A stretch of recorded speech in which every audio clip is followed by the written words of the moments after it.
Manusia diciptakan oleh Allah Subhanahu wa ta'ala dengan berbagai macam kelebihan dan keunggulan terhadap makhluk-makhluk Allah Subhanahu wa ta'ala yang lainnya.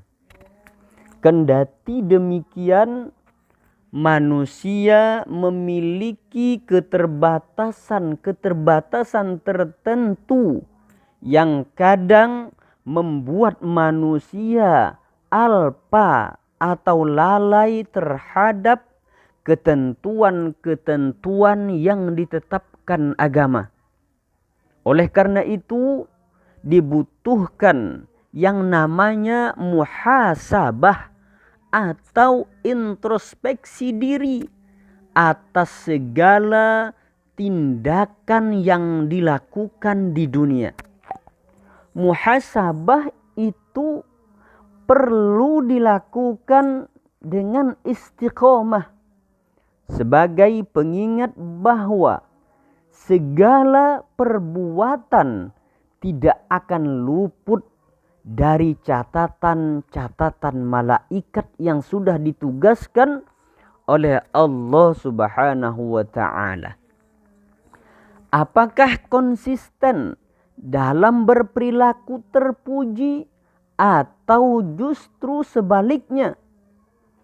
Tentu saja kita semua berharap Allah Subhanahu wa ta'ala selalu memberikan petunjuk dan rahmatnya agar senantiasa bisa melaksanakan perintah-perintah Allah Subhanahu wa ta'ala dan konsisten untuk menjauhi larangan-larangan Allah Subhanahu wa ta'ala.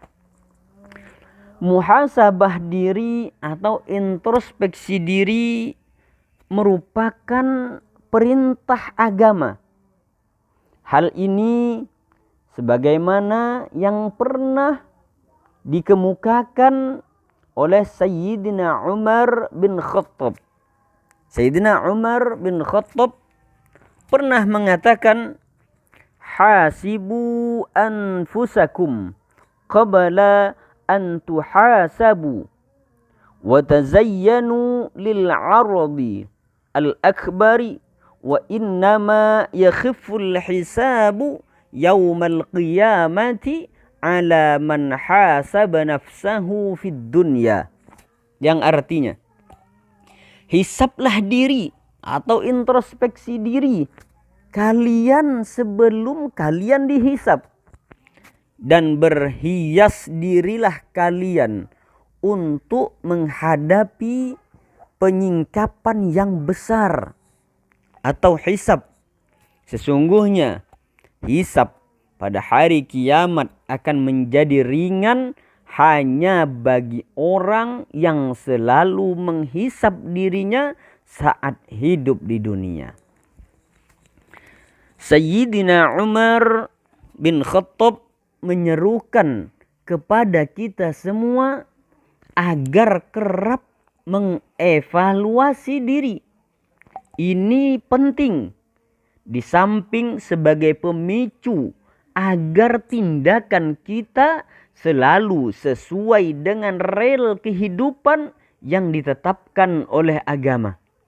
Juga memastikan perilaku-perilaku tercela yang kadang kita kerjakan tidak terulang kembali di kemudian hari.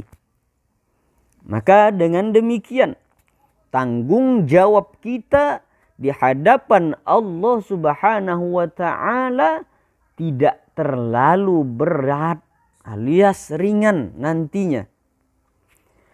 Dalam suatu hadis Rasulullah sallallahu alaihi wasallam menyebutkan, hadis yang diriwayatkan oleh Imam At-Tirmidzi, an Shaddad bin Aus radhiyallahu an anin Nabi sallallahu alaihi wasallam qala al-kayyisu man dana nafsahu wa amila lima ba'dal mauti wal ajizu man atba'a nafsahu hawaha wa tamanna 'ala Allah. Yang artinya dari Syaddad bin Aus, dari Nabi Muhammad sallallahu alaihi wasallam, bahwa beliau bersabda, orang yang cerdas atau sukses adalah orang yang menghisap atau mengevaluasi dirinya sendiri serta beramal untuk kehidupan sesudah kematiannya. Sedangkan orang yang lemah adalah orang yang mengikuti hawa nafsunya serta berangan-angan terhadap Allah Subhanahu wa ta'ala. Hadis riwayat Imam At-Tirmidzi. Hadis tersebut secara tersirat mengungkapkan bahwa akallah yang seharusnya menundukkan nafsu, bukan malah sebaliknya. Nafsu merupakan sebuah potensi yang sejatinya hanya untuk memenuhi kebutuhan wajar dan alamiah manusia, semisal seperti makan, seperti minum, tidur, dan sebagainya. Tatkala nafsu menunggangi akal sehat manusia, maka yang terjadi adalah tamak dan kesewenang-wenangan. Saat itulah muhasabah atau introspeksi sangat dibutuhkan untuk memperbaiki diri. Maka dari sini, dari penjelasan tersebut, ada manfaat penting yang bisa kita catat dari introspeksi atau muhasabah itu. Yakni yang pertama, paling tidak ada yang namanya islah atau semangat membenahi diri. Introspeksi membuka mata kita tentang kelemahan-kelemahan, kekurangan-kekurangan untuk di kemudian hari kita perbaiki.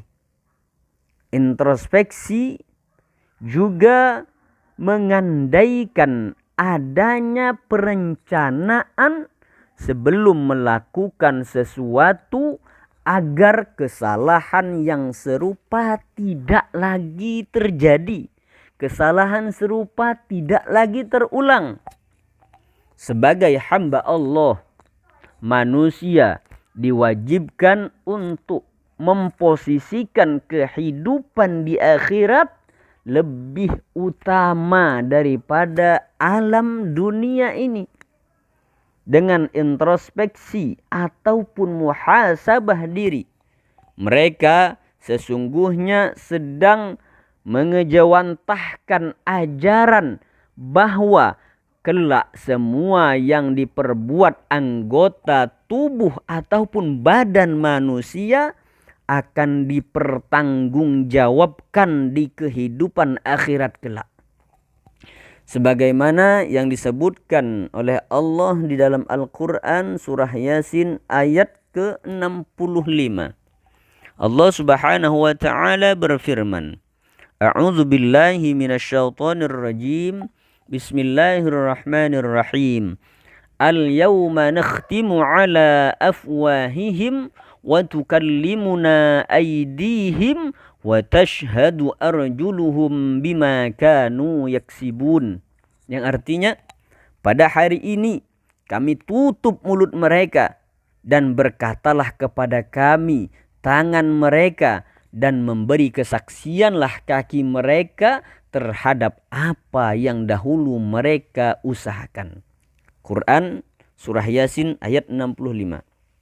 Mari kita selalu introspeksi ataupun muhasabah diri guna meneguhkan cinta kita kepada Allah Subhanahu wa ta'ala dan kepada Rasulullah sallallahu alaihi wasallam. Allah Subhanahu wa ta'ala telah menegaskan kepada kita semua bahwa jika umat Islam memang benar-benar cinta kepada Allah Subhanahu wa Ta'ala, maka ikutilah semua tingkah laku dan ajaran Rasulullah sallallahu alaihi wasallam. Dan untuk mengikutinya, terlebih dahulu kita harus cinta kepadanya. Allah Subhanahu wa Ta'ala menyebutkan di dalam Al-Quran surah Ali Imran ayat 31. Allah Subhanahu wa Ta'ala berfirman, A'udzu billahi minasyaitonir rajim. Bismillahirrahmanirrahim. Qul in kuntum tuhibbunallaha fattabi'uni yuhibbukumullahu wa yaghfir lakum dzunubakum wallahu ghafurur rahim. Yang artinya, katakanlah Muhammad, jika kamu mencintai Allah, ikutilah aku. Niscaya Allah mencintaimu dan mengampuni dosa-dosamu. Allah Maha Pengampun, Maha Penyayang. Quran surah Ali Imran ayat 31. Merujuk pada penjelasan Imam Fakhruddin Ar-Razi di dalam kitabnya Tafsir Mafatihul Ghaib, ayat ini Allah Subhanahu wa Ta'ala turunkan kepada Nabi Muhammad sallallahu alaihi wasallam untuk menjawab pengakuan-pengakuan orang yang mengaku cinta kepada Allah Subhanahu wa Ta'ala, namun mereka justru enggan untuk mengikuti apa yang diajarkan oleh Rasulullah sallallahu alaihi wasallam. Misal seperti orang-orang Yahudi yang mengaku cinta kepada Allah dan orang Nasrani yang mengakui bahwa pemuliaan mereka kepada Al-Masih merupakan bukti cintanya kepada Allah Subhanahu wa Ta'ala. Tidak hanya kepada Yahudi dan Nasrani saja. Ayat ini juga diturunkan kepada semua orang-orang yang mengaku cinta kepada Allah Subhanahu wa Ta'ala, namun mereka tidak mau mengikuti semua yang diajarkan oleh Rasulullah sallallahu alaihi wasallam. Maka pengakuan cinta itu pada dasarnya merupakan pengakuan dusta yang tidak memiliki makna sama sekali.